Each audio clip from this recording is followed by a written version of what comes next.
پھر یہاں سے مجھے اور آپ کو سمجھ جانا چاہیے جنت میں کوئی عمل نہیں ہوتا سوائے تلاوت قرآن کے۔ وہاں نماز نہیں ہے، روزہ نہیں ہے، زکوٰۃ نہیں ہے، حج نہیں ہے، صدقے نہیں ہے، کچھ بھی نہیں۔ لیکن تلاوت قرآن ایک ایسا خوبصورت عمل ہے جو جنت میں داخل ہونے کے بعد بھی باقی رہے گا۔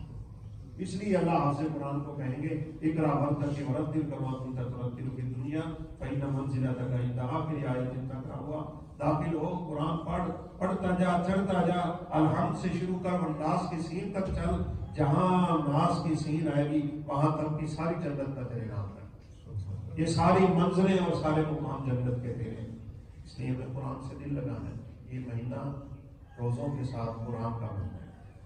3 بڑی مغفرتیں اللہ رب العزت ان اوقات میں ہمیں عطا کر رہا ہے۔ من قام رمضان ایمانا واحتسابا غفر له ما تقدم من ذنبه، جس کو قیام کی توفیق مل گئی، رات کو کھڑے ہوتا ہے، اللہ کے سامنے روتا ہوتا ہے، تلاوت کرتا ہے، سنتا ہے، تو فرمایا اللہ رب العزت اس کی پچھلی زندگی کے سارے گناہ معاف کر دے۔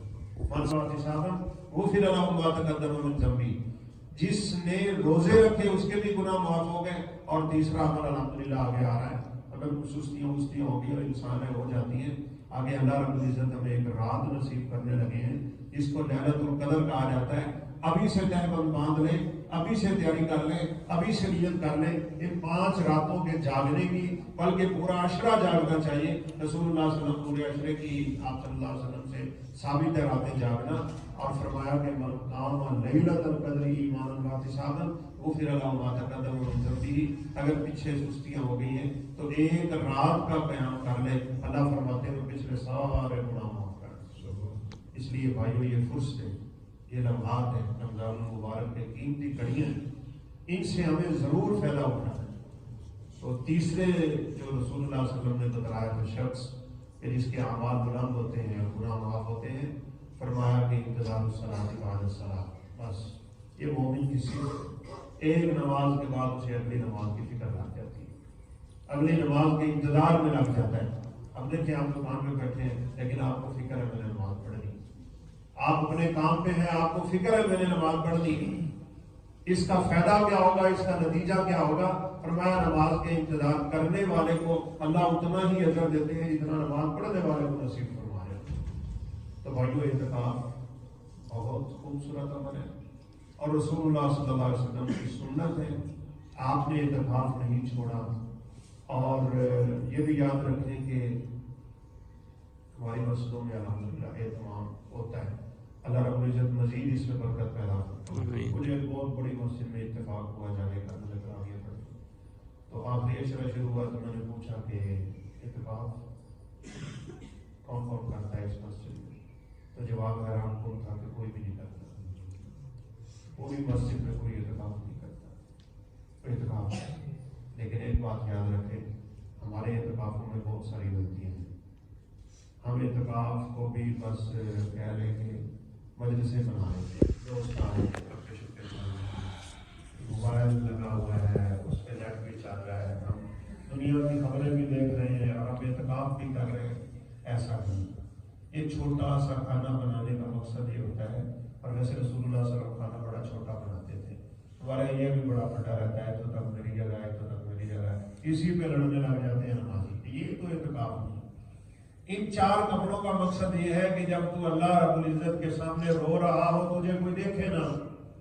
ہم پوری سونے کی جگہ گھیر رہے ہوتے ہیں، بھائی اعتکاف سونے کے لیے تھوڑی، اس وقت میں تو بنا ہوئے تھے میری جگہ۔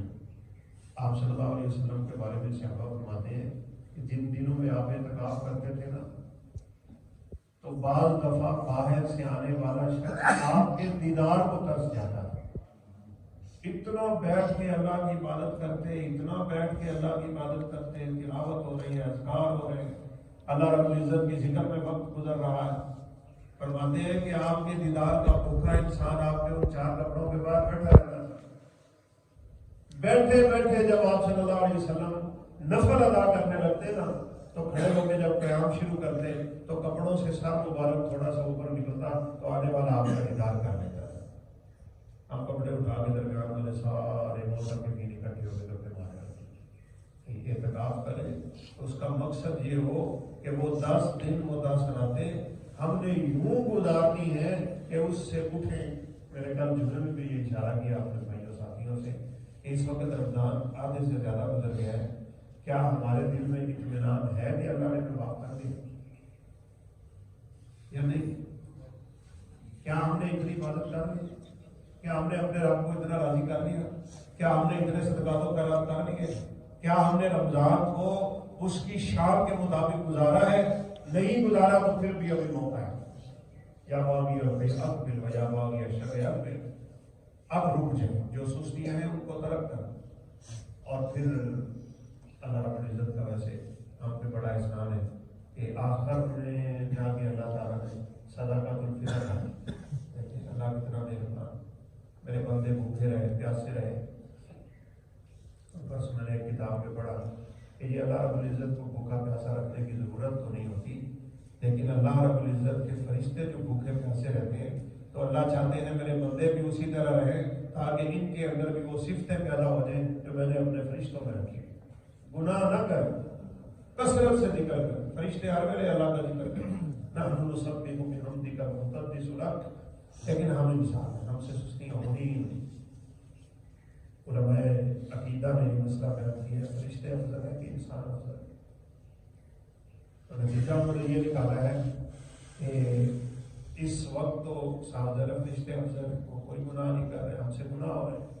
لیکن جب قیامت کے دن فیصلے ہو جائیں گے اور جنتی جنت میں چلے جائیں گے تو یہ فرشتے ان جنتیوں کے نوکر ہوں گے، غلام ہوں گے. یہ ان کی خدمت میں معمول ہوں گے، یہ ان کی خدمتیں کریں گے.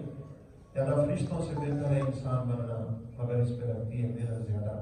پھر اللہ رب العزت ہمارے یہ گناہ دیں گے ایک چھوٹے سے عمل سے معاف کر. 2.5 کلو چاول دیں، کسی فقیر کو دیں، کسی مسکین کو دیں، کسی مستحق کو دیں، کسی بیوہ کو دیں، کسی یتیم کو دیں. اللہ رب العزت ان 2.5 کلو چاولوں کی اتنی قدر کرتا ہے، 2.5 کلو گندم کی اتنی قدر کرتا ہے.